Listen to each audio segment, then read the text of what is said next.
Though bruised, our democracy remains unbowed and unbroken. That's President Biden's current assessment of the state of the nation, although some tell us they're not convinced. It seemed like there were two State of the Unions. It seemed like President Biden couldn't decide whether or not he wanted to send a message of unity or attack Republicans, because he seemed to talk about both in the same breath.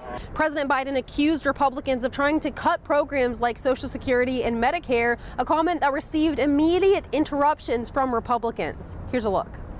I'm not saying it's a majority of you. I don't even think it's even a significant, but it's being proposed by individuals. I'm not politely not naming them, but it's being proposed by some of you. Look, folks, we're not going to be moved into being threatened to default on the debt if we don't respond. Folks. Now, I have asked several Republicans about this issue specifically. They tell me that they have no intentions of cutting these programs. These comments from President Biden come after Speaker McCarthy publicly clarified that cutting those programs is off the table as he and President Biden work to reach a deal on raising that $31.4 trillion debt ceiling.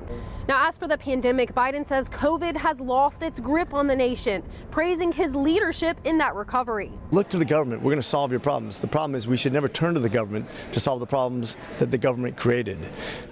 Taxing the wealthy is one partisan proposal that Biden made last night, along with some other divisive topics such as abortion access and proposing a ban on so-called assault weapons. But he also pitched some areas of unity, such as efforts to fight cancer and providing for veterans, also handling big tech and data privacy. President Biden is reaching out to the big middle of this country, the 65, 75, 85% of Americans who don't think our differences are too big to bridge as a country, who understand that there's a reservoir of common sense and decency in the American body politic, and who want us to work together.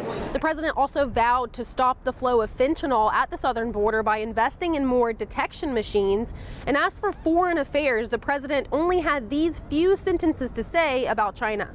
I'm committed to work with China where we can advance American interests and benefit the world, but make no mistake about it. As we made clear last week, if China threatens our sovereignty, we will act to protect our country, and we did. Democrats this week have praised the Biden administration's handling of that Chinese surveillance balloon, while Republicans have decried what they call the administration's delayed action. Reporting in Washington, D.C., Melina, Wisecup, NTD News.